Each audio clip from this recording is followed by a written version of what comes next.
Hello everyone, स्वागत है आप लोगों का केमिस्ट्री विद्यालय में। आज हम पढ़ेंगे अपने चैप्टर एरोमेटिसिटी के बारे में। आज हमारा एरोमेटिसिटी का पहला लेक्चर है। तो एरोमेटिसिटी में सबसे पहले हम जानते हैं कि 19th सेंचुरी में 1925 में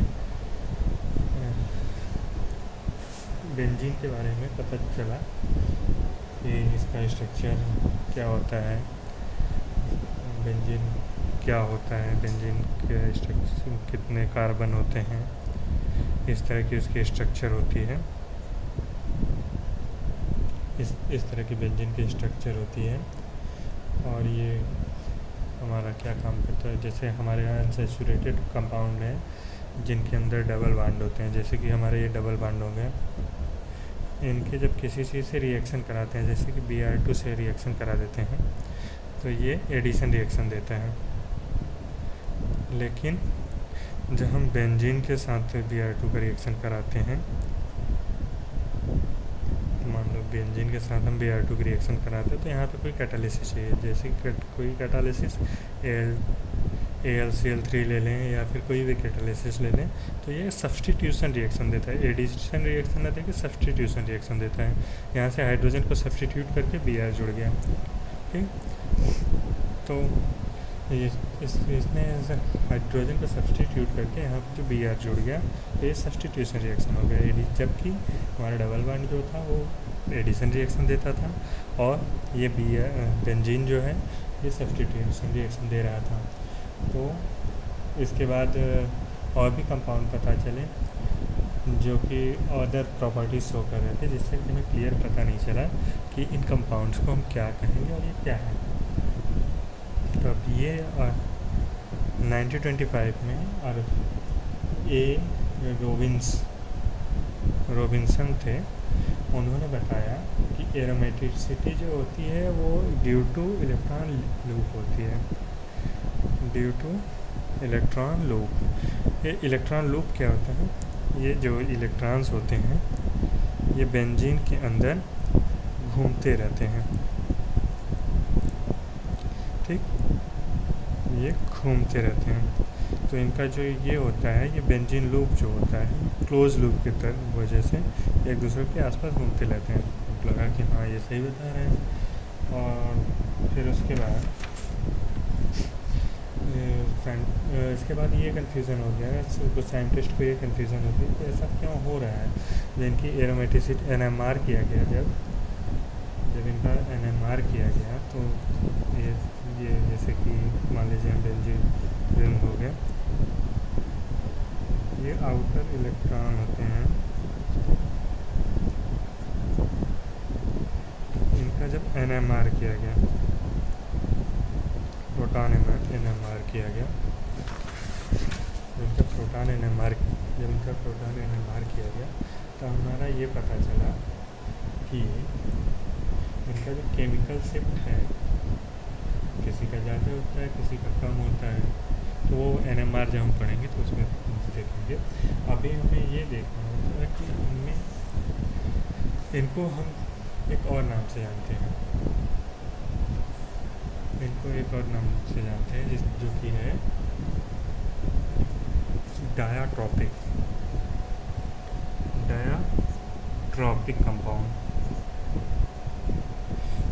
ये इसका क्या मतलब होता है कि ये इंड्यूस्ड करते हैं रिंग करंट को। ठीक, तो हमारे कहने का मतलब है कि जो ये एरोमेटिक कंपाउंड होते हैं वो डायमैग्नेटिक रिंग करंट होते हैं। एरोमेटिक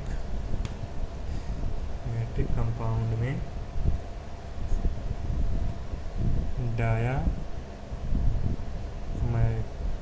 डायमैग्नेटिक रिंग करंट होते हैं।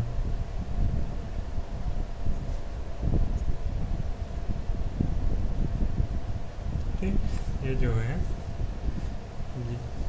एरोमेटिक कंपाउंड में डायमैग्नेटिक रिंग करंट होते हैं।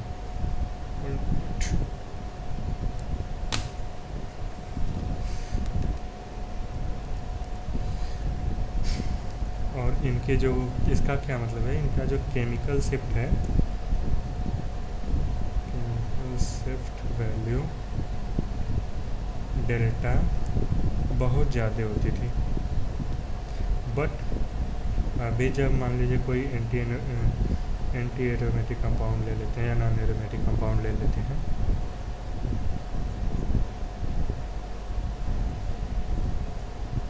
इसका जब मैं मार्क केमिकल शिफ्ट जो है, इसका डेल्टा वैल्यू कम होती है। जो इसके आउटर हाइड्रोजन होते हैं उसका हाइड्रोजन NMR कर लेते हैं, ठीक। जो आउटर हाइड्रोजन का NMR करते हैं तो इसमें डेल्टा की वैल्यू बहुत कम होती है, ठीक।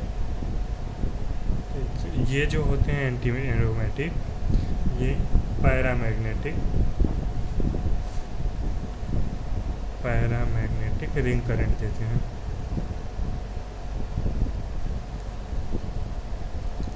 तो ये सब तो हम NMR में भी पढ़ सकते हैं। अपने काम का जो हमारे काम का है एरोमेटिसिटी में, वो शुरू होता है हकेल थियरी से।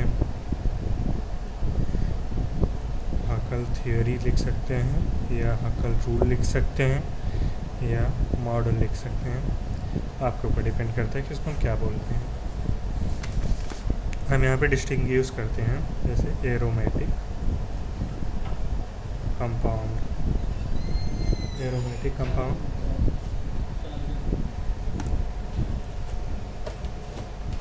एक मिनट,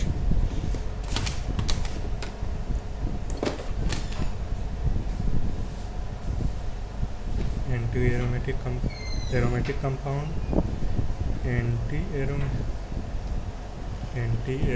कंपाउंड और नॉन एरोमेटिक कंपाउंड।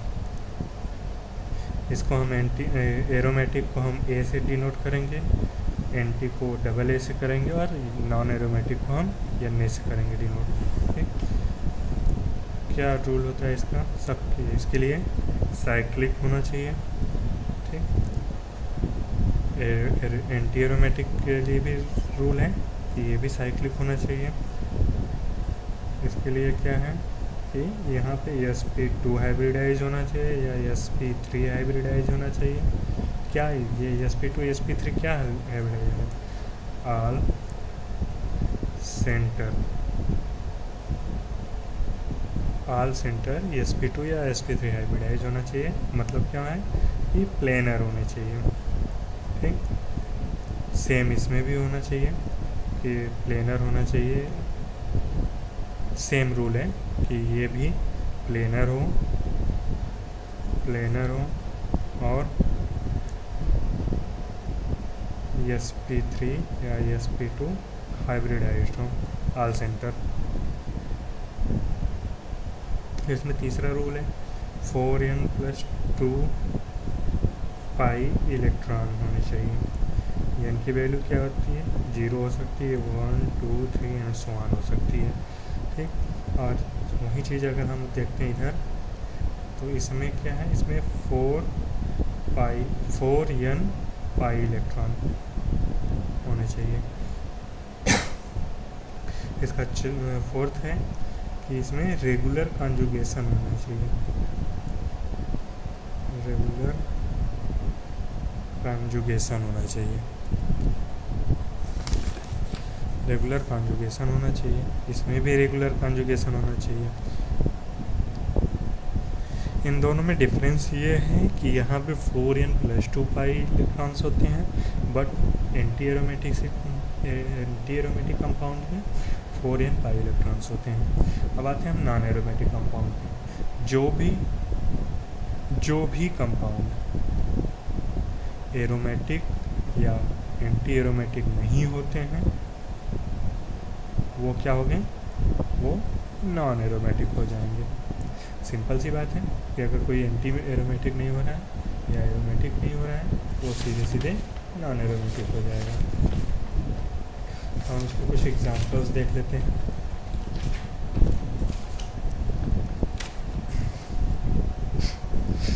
जैसे कि बेंजीन हो गया, ये हो गया बेंजीन। बेंजीन से आप लोग परिचित हैं। बेंजीन में देखेंगे हम तो हर कार्बन sp2 हाइब्रिडाइज है। ठीक, सभी कार्बन sp2 हाइब्रिडाइज है। तो ये क्या है, ये साइक्लिक भी है, साइक्लिक भी हो गया। ठीक, इसमें रेगुलर कॉन्जुगेशन भी है, रेगुलर कॉन्जुगेशन भी है। ये सभी सेंटर्स sp2 हाइब्रिडाइज हैं। और ये देखो 4n+2 पाई को फॉलो करता है कि नहीं, मेन इसका यही है कि 4n+2 पाई को फॉलो करता है कि नहीं। इसमें कितने इलेक्ट्रॉन्स हैं, 1 2 2 4 2 6 पाई इलेक्ट्रॉन्स हैं, 6 पाई इलेक्ट्रॉन्स हैं।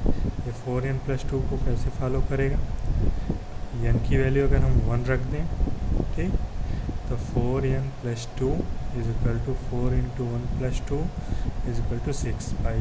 ठीक, ये आ गया। इसका मतलब ये क्या है, एरोमेटिक हो गया।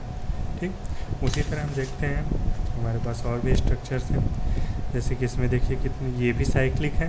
ठीक, रेगुलर कॉन्जुगेशन है, ऑल सेंटर sp2 हाइब्रिडाइज्ड है। इसमें कितने पाई इलेक्ट्रॉन्स हैं, 2 4 6 8 10 पाई इलेक्ट्रॉन्स हैं। 10 पाई इलेक्ट्रॉन्स का मतलब देख लेते हैं, 4n+2 पाई से 4 × 2 + 2 इज इक्वल टू 10 पाई। ये भी एरोमेटिक हो गया। उसी तरह इसको देखते हैं ना, ये भी साइक्लिक है, रेगुलर कॉन्जुगेशन है, ये sp2 सभी सेंटर्स पे हैं। अब इसमें मेन आता है कि ये 4n+2 पाई को फॉलो करता है कि नहीं। 2 4 6 8 10 12 14 पाई इलेक्ट्रॉन्स हो गए। ठीक, 14 पाई इलेक्ट्रॉन्स मतलब n इज इक्वल टू 3 हो जाएगा। ये भी एरोमेटिक हो गया। आया समझ में। अब आते हैं हम कुछ और एग्जांपल्स देखते हैं, जैसे कि ये आ गया, ये भी साइक्लिक है, रेगुलर कॉन्जुगेशन में भी है, ये sp2 हाइब्रिडाइज्ड है।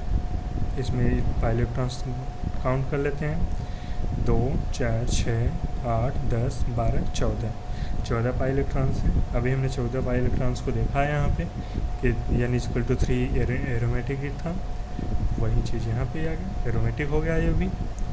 अब आते हैं हम इसको, ये थोड़ा डिफरेंस है। ये देखिए साइक्लिक तो है, ठीक, साइक्लिक भी है, ये sp2 ये sp2 ये sp2 ये sp3, ठीक, ये भी हो गया। लेकिन इसमें कॉन्जुगेशन कहाँ है, कॉन्जुगेशन तो है नहीं। ठीक, एक तरह से इसमें कॉन्जुगेशन दिख रहा है, बट यहाँ पे ये sp2 ये सेंटर sp2 ये sp3 हो गया। ठीक, तो इसलिए ये क्या, ना तो एरोमेटिक होगा ना तो एंटी एरोमेटिक होगा। आगे बढ़ते हैं, 4n+2 पाई को भी फॉलो नहीं करेगा, क्योंकि यहाँ पे दो पाई इलेक्ट्रॉन है, इसको फॉलो नहीं करेगा। तो ये तो ना तो एंटी होगा ना तो एरोमेटिक हुआ, तो क्या हो गया, नॉन एरोमेटिक। उसी तरह ये देखिए, अगर यहीं पे हम यहाँ पे प्लस लगा दें, ठीक, प्लस साइन लगा दें, तो कॉन्जुगेशन भी है, रेगुलर कॉन्जुगेशन हो गया, साइक्लिक भी है, और ये भी sp2 हाइब्रिडाइज हो गया, ये भी sp2 ये भी है, तीनों sp2 हाइब्रिडाइज्ड हो गए। जब तीनों sp2 हाइब्रिडाइज्ड हैं, मतलब ये क्या हो गया,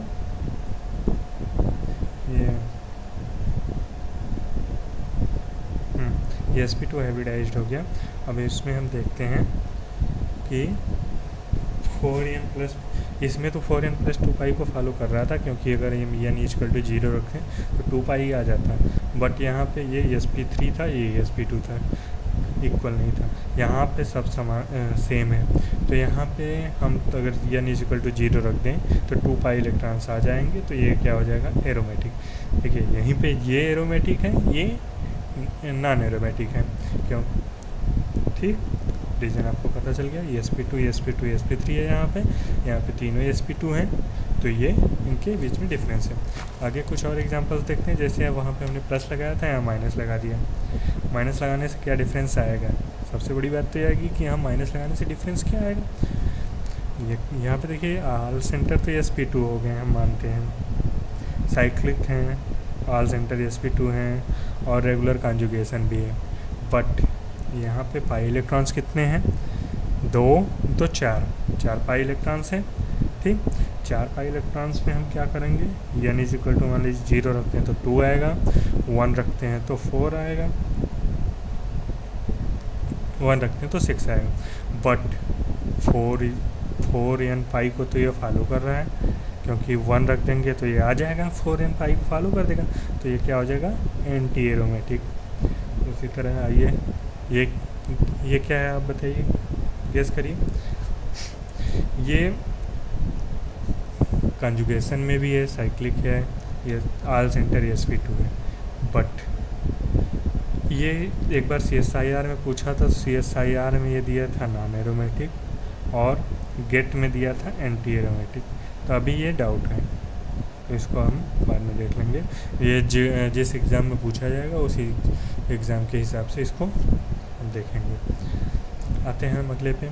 यहाँ पे क्या है, यहाँ पे ये बांड तोड़ के यहाँ पे 2 माइनस चार्ज लग गया, दोनों पे ऊपर नीचे दोनों पे माइनस चार्ज लग गया, 2 माइनस हो गया। तो ये साइक्लिक तो है ही, कॉन्जुगेशन में भी है। ये अगर हम यहाँ लाएंगे तो ये यहाँ आ जाएगा, तो ये कॉन्जुगेशन बनता रहेगा, तो ये ऐसे हो जाएगा, ये यहाँ आ जाएगा, ये यहाँ आ जाएगा, ये यहाँ, उस तरह रेजोनेंस के थ्रू कॉन्जुगेशन बनता रहेगा। ठीक, उसके बाद sp2 हाइब्रिडाइज्ड है, 4n + 2 पाई को भी फॉलो करेगा, 2 2 4 2 6 n = 1, तो ये एरोमेटिक हो जाएगा। आगे बढ़ते हैं, प्लस करते हैं, प्लस करने के बाद रेगुलर कॉन्जुगेशन है, साइक्लिक है, sp2 हाइब्रिडाइज्ड है, ऑल सेंटर्ड, 4n + 2 पाई को फॉलो करेगा। कैसे करेगा, n = 0 रख के, n = 0 रख देंगे तो ये एरोमेटिक हो जाएगा। उसी तरह इधर आते हैं। अब ये देखिए, ये तो sp2 है, ये sp2, ये sp2, ये sp2, बट ये sp3 हो गया।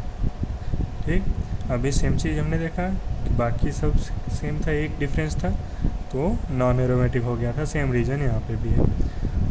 अब यहाँ पे देखते हैं, यहाँ sp3 के जगह पे अगर प्लस चार्ज आ गया तो क्या हो गया, साइक्लिक है, रेगुलर कॉन्जुगेशन है और ऑल sp2 है, और कितने पाई इलेक्ट्रॉन्स हैं, 4 पाई इलेक्ट्रॉन्स हैं, 2 2 4 4 पाई इलेक्ट्रॉन्स है। 4 पाई इलेक्ट्रॉन्स होने की वजह से ये एंटी एरोमेटिक हो गया। नाउ कोई चार्ज नहीं, ठीक, ऐसा तो हो नहीं सकता, कोई चार्ज नहीं, तो यहाँ पे माइनस होगा, गलत लिखा गया है, यहाँ पे माइनस होगा क्योंकि वहीं सेम तो हो नहीं सकता। हाँ, तो ये भी साइक्लिक है, sp2 हाइब्रिडाइज्ड है, कॉन्जुगेशन में भी है और 6 पाई इलेक्ट्रॉन्स, 2 2 4 2 6, 4n + 2 5 करेगा, एरोमेटिक। ठीक, अब आते हैं हम इधर और एग्जांपल्स देख लेते हैं। 5 पाई इलेक्ट्रॉन्स है इसमें, तो नॉन एरोमेटिक हो गया। ठीक, ये कार्बोकेटायन हो गया, 2 2 4 1 5, नॉन एरोमेटिक हो गया क्योंकि किसी में नहीं जाएगा। अब यहाँ पे आते हैं हम, ये अच्छा क्वेश्चन है। ये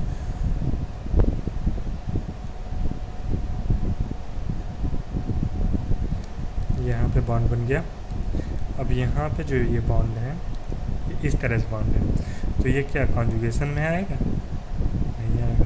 क्यों नहीं आएगा, क्योंकि जो ये एक बॉन्ड है, ये वाला एक बॉन्ड है, वो परपेंडिकुलर है, तो उसको हम काउंट नहीं करेंगे। तो 2 4 6 पाई इलेक्ट्रॉन्स हो गया, बेंजीन की तरह रिएक्ट करेगा, एरोमेटिक हो जाएगा। अगर वहीं पे हम अगर यहाँ पे प्लस लगा देते हैं तो क्या हो जाएगा, तो भी एरोमेटिक है। ठीक, क्यों ये प्लस, क्यों प्लस लगने के बाद भी यहाँ पे क्यों एरोमेटिक है, क्योंकि जो ये चीज़ है यहाँ पे जो हम प्लस लगा रहे हैं, ये प्लस परपेंडिकुलर है, ये प्लस परपेंडिकुलर है, होने की वजह से कोई इफेक्ट नहीं डाल रहा है। ये माइनस जो है, ये माइनस भी परपेंडिकुलर है, तो एरोमेटिक है सब, ये परपेंडिकुलर आने की वजह से पूरा बेंजीन की तरह एरोमेटिसिटी पे इफेक्ट देगा। अब आते हैं हम एक है ट्राइफोलिनियम आयन, इसके बारे में आप लोगों ने सुना होगा नहीं सुना होगा। इसमें क्या होता है, ये बहुत हद तक बेंजीन से मिलता है, बेंजीन से मिलता जुलता है, बस ये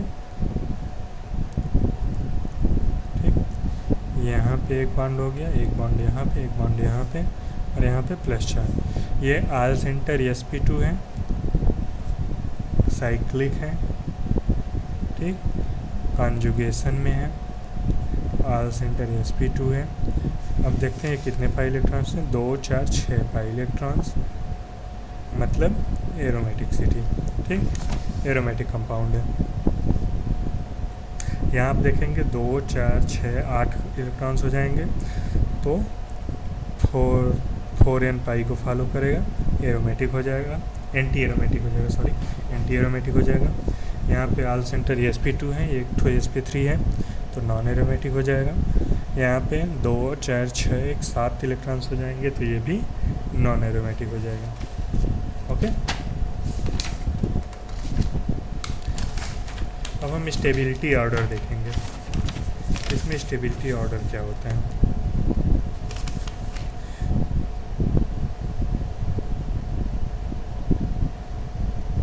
स्टेबिलिटी ऑर्डर क्या होता है, तो एरोमेटिक कंपाउंड जो होता है वो सबसे ज़्यादा स्टेबल होता है, उसके बाद नॉन एरोमेटिक कंपाउंड स्टेबल होता है, और सबसे कम स्टेबल होता है एंटी एरोमेटिक। ठीक, कुछ और एग्जांपल्स देख लेते हैं हम लोग।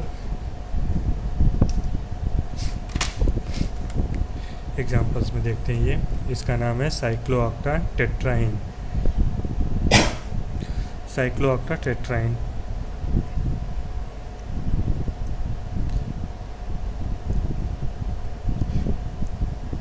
ओके, ये साइक्लिक है, ठीक, दिख रहा है साइक्लिक है। आल सेंटर sp2 हाइब्रिडाइज्ड भी है। अब इसमें देख लेते हैं रेगुलर कॉन्जुगेशन भी दिख रहा है हमें। कितने इलेक्ट्रॉन्स हैं, 2 4 6 8 5 इलेक्ट्रॉन्स हैं। 8 5 इलेक्ट्रॉन्स होने की वजह से ये होना क्या चाहिए, एंटी एरोमेटिक, बट ये एंटी एरोमेटिक ना होके ये इस तरह से टब शेप बना लेता है। टब शेप बनाने की वजह से इसका कॉन्जुगेशन नहीं रहता है और ये नॉन एरोमेटिक बन जाता है। इसके पीछे नोट क्या, रीज़न क्या है कि ये तो होना तो चाहिए एंटी एरोमेटिक, बट ये